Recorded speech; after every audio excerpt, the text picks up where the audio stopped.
Hello everybody, and welcome to this first in an occasional series that we're going to call Ask Mag. What we're going to try and do is answer a lot of the most commonly asked questions that you guys bring to us. And we thought we'd start off with one that is obviously key to our role in MAG, is how you lobby your local MP. What's the best way of doing it? Do you want to write a letter? Do you want to arrange a surgery meeting? How do you want to approach it, and what's going to get the best results? Now, I could sit here and give you a large amount of information, I'm sure, but probably what we thought would be best was if we actually asked somebody on the other side of the fence, a sitting MP, what he thinks is the best way to lobby him. So what we're doing today is we're having a meeting here with Ian Paisley. Now, Ian is the MP for North Antrim in Northern Ireland, but he's also the chair of the all-parliamentary group for motorcycling. So he knows what a motorcycle is, so he's our kind of MP. So thank you, Ian, for agreeing to speak to me this morning. Well, thank you for having me, and commend MAG on the opportunity that they're presenting to people here, because it is very, very important that you do ask your MP and you utilise the public service for help. Yes, like I say, it is one of these things that we accept that there's a role to play here. Obviously, an MP is not there to do everything that we ask you to do, but we should be able to engage with you, hopefully persuade you that we've got the right ideas, and hopefully ask for you to actually push and engage at government level to try and make sure that policies come out best for motorcyclists. Absolutely. If you want to change something, you've got to affect change, and that usually means doing something, whether that's making a case and campaigning on a case. And it's also very important that, because MPs, remember, whilst I know biking and I'm a biker myself, bikers are voters. And if MPs deal in trying to win votes and win support, and the best way to win that is through practical help, practical engagement, and delivery of policy that works for people. That's how you change people's minds, and therefore, this sort of engagement is really important, and I don't underestimate it. I know lots of my colleagues don't underestimate it either. Okay, that's excellent. Now, one of the things that we as MAG often do is we ask our members to write into their MP. One of the questions that I suppose would be first and foremost in my mind is, how much written correspondence do you have to deal with on a weekly, monthly basis? How many letters do you receive? Well, in advance of this interview, I double-checked with my office, and we went through it. So last year, I did 63,400 letters or communications. And then that begs the obvious question is, did you actually read every one of those letters? Well, what I do, anything that's emailed to me, I read it. I then decide which member of, I've got 6 members of staff, which member of staff deals with that, because they deal with certain types of casework. So, for example, if it's disability living allowance, or if it was health cases, or if it's welfare, or if it's housing, or building, or transport, I'll have members of staff that specialise in groups of areas, but I will read them. And the reason why I think it's important to read them and scan them and understand them is to get an idea of what my community is saying to me. Why is the public talking to me? And I want to be across that. And so every single email that goes to ian.paisley.mp@Parliment, I've read. I've then disseminated to a staffer to deal with it. And that's very important. Now, other MPs may do it slightly differently. Mm-hmm. They may just have their staff filtering the stuff, and then at the end of the week, their chief of staff gives them an assessment of the trends. I like to try and assess the trends, because I did that job. I worked for my father for 18 years as an MP, and being on top of that and having your finger in that pulse gives me an advantage about what my community, what the country is thinking, what issues are trending, or what issues are just being pushed out as round-robin letters with no real thought or compassion. Mm-hmm.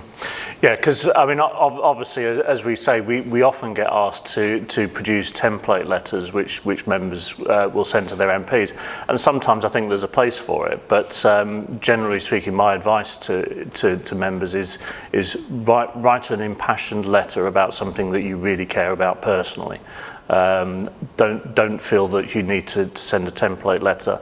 Doesn't need to have a lengthy argument or large amounts of references and reasons why. It just needs to be from the heart. What kind of letters would you say? I mean, obviously, motorcycling, we understand that we're a minority group, so there's not going to be vast numbers of letters coming into you about motorcycling issues. So what is it that a member can do to make a letter actually grab your attention and be, that's the letter that I'm going to take notice of and really respond to properly? Well, the advice that you're giving to your grouping is the right advice. Don't do the round robin. Don't do the template cut and paste, and where a member gets dozens of the same letter, because they don't make the point. The personal case, having something to say, this affects me because, also making it local. If you can make an issue local to the Member of Parliament and the constituency where he or she represents, that's absolutely key. I mean, if I get 20 letters from people just around the country saying the general thing, and I'm not really sure where they're from, but if I get 2 or 3 from actual constituents saying, I'm from Armoy and say County Antrim, or from Ballycastle, or from Ballymena, this is what I think, that goes, oh, there's a trend there geographically as well. Let me look into that.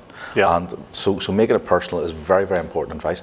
Keeping it simple, you know, distilling it to a nutshell. This is my ask. You're my Member of Parliament. If I had a wish list, that's my ask. Can you do that? Now, sometimes they're complex problems, but if you can distill it down to that's very, very important. And putting it across in those, as you've said quite rightly, personal and passionate basis, we then know that we're having a proper engagement. This is important to you. Therefore, as your representative, it should be important to me. I'm your servant. I should be there trying to help you with that issue. And never underestimate that personal touch. That's very, very key. And of course, letters are just one way. Making a personal appointment with your Member of Parliament, going to one of their surgeries is another way.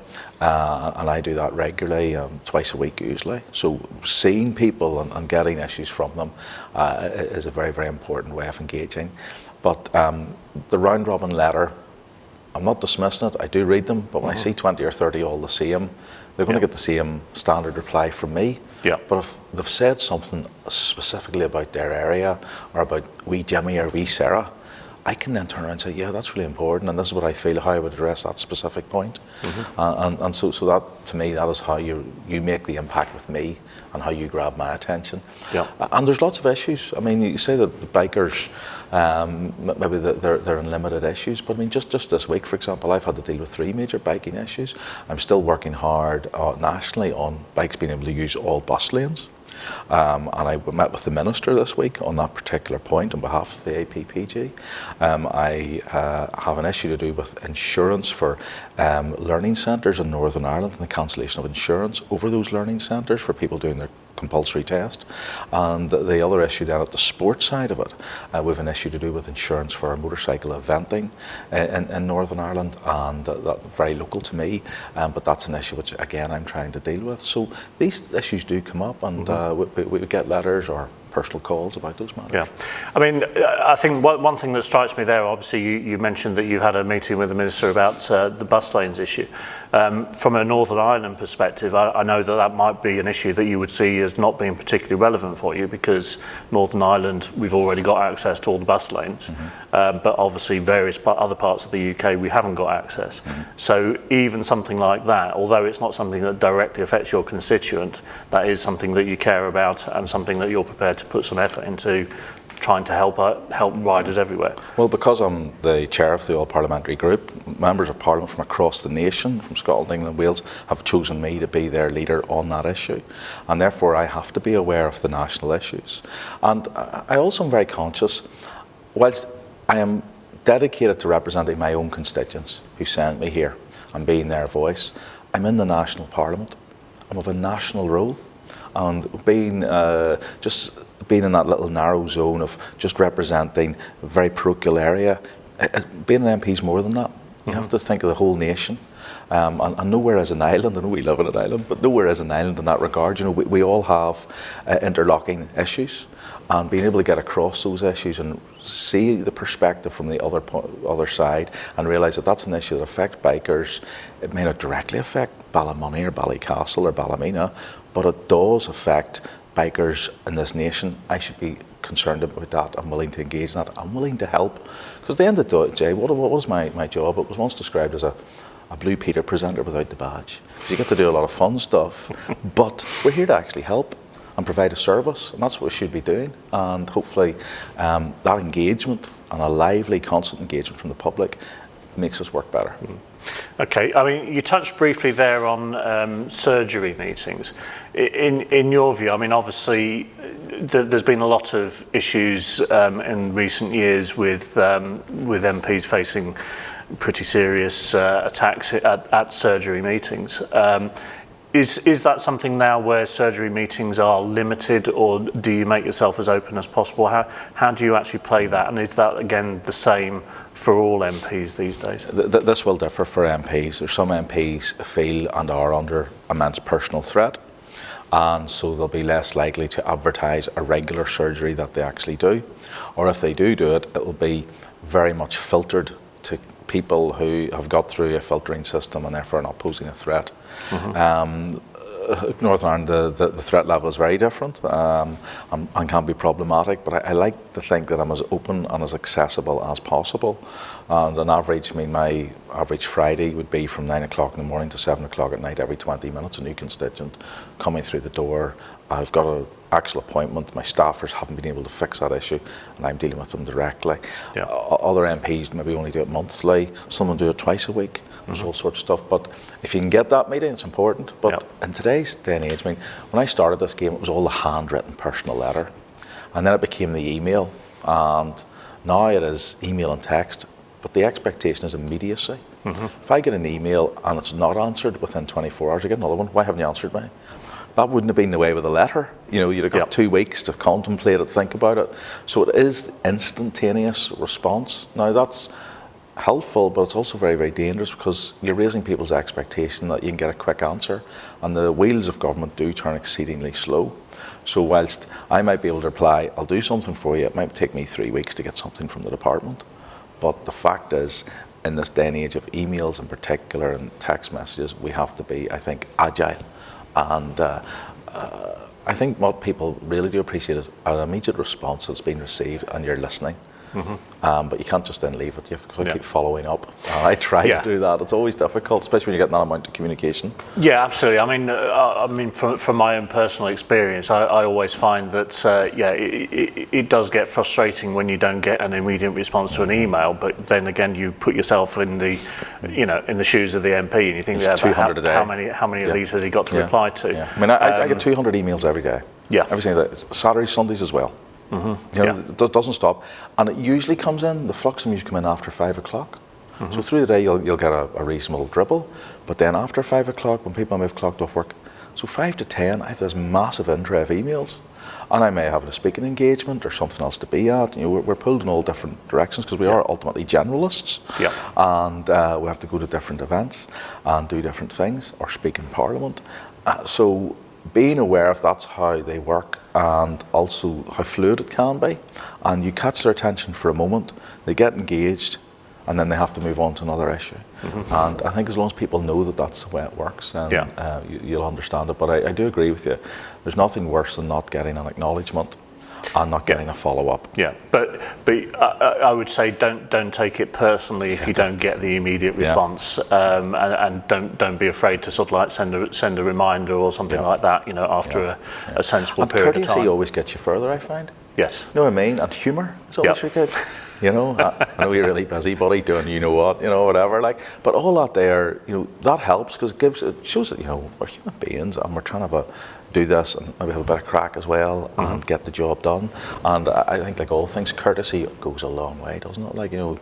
Manners maketh a man. If you can be mannerly and courtesy with people, you'll get a lot further. Yeah, excellent advice. So from a sort of like a purely again hard-nosed perspective, if you've got something that you're passionate about, would you favour effectively, or would you say it's more effective to write a letter or to ask for an appointment, or a combination of both? What do you think would be most likely to get cut through, shall we say? Well, depending on the circumstances, probably a combination of both. Could ask for it, put something. But I think the ones which generally get a result is, I've contacted my MP. You don't necessarily have to meet me, because there's so many issues that need to be addressed. If you've set it out clear, I'll get engaged in it, to get my staffers involved on it, and then we'll move it on to the next level. And that usually is more than sufficient, or should be more than sufficient, especially if you've made it a personal case about you or about an issue and it has a local connection. That definitely speeds it up. But I do try, and I think most MPs will try to say, if they even get general letters in about the country, they'll at least try and give an answer. What I hate and what I try to avoid is, say if someone writes to me from Portsmouth, or clearly places not my constituency, a lot of MPs take the thing, there's a very important convention that we cannot even deal with your case. That's for your MP. Here's his or her details. Right to them. I try not to do that. If someone's done me the courtesy of contacting me, it's because they've noticed something about me or know something and want to reply from me. So I will always try to help them with that. And I will say, you also do have your other MP. If you want to contact them as well, it's courteous to let them know. But thank you for reaching out to me, and these are my views.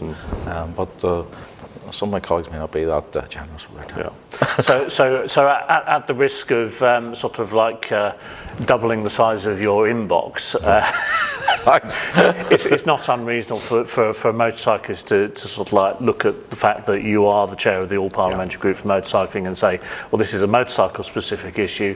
My local MP, to be fair, doesn't particularly understand motorcycling, or he might even be opposed to it. So it's fair in those instances to write a letter to yourself, and you wouldn't necessarily just ignore that because it's not a constituent. Oh, definitely not. I mean, I see it as my duty that I have to respond to that and deal with that.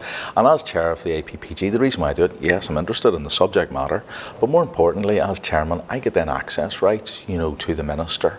And the minister will know if something comes up. So, for example, I'm well known in this Parliament dealing with hydrogen issues, buses, in terms of transport, and motorcycles. And so the minister in that area will go, something's coming up about buses, or something's coming up about bikes. Paisley, go and check something out with him. Is he going to ask a question, or does he know an issue on that? So they know that the interest of the All-Parliamentary Group is very specific and very focused and semi-specialist, and therefore we do have that kind of access, which is much better.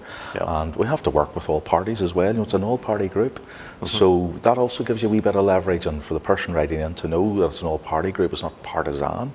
That's also very helpful. Okay, that's excellent. So I think we've probably covered most of the areas that I wanted to cover. So what I would say is for the last question, what would you say is your top tip as the most effective way to engage with your local MP? Okay, a good personal letter that makes a local case in particular, if possible. Also, maybe something that offers what I would call a wee bit of frill in terms of there's a photo opportunity in this. We could do something with regards to, I'm going to give you an example. Mag contacted me some time ago about the barriers that we had on our roads. They were lethal, and a photo opportunity would come in handy, and it was a nice offbeat picture. Normally it's me doing this here in Parliament, whereas it was me and my motorbike standing with one of these railings with another cyclist from Mag and talking about the railings. That got great coverage. So offering something like that is always, it's a quirk. That gets you noticed. That's it, and, there's 650 MPs in this building. Each of us are vying for attention on these issues. So, yeah, that's it. That's excellent. Well, thank you very much for your time, and hopefully we'll have a lot more contact with you going forward, and your inbox won't be too flooded. And you'll be writing to me to complain. I'll CC them all to him. Okay. Thank you very much. Thank you. Thank you. Well done. Thanks.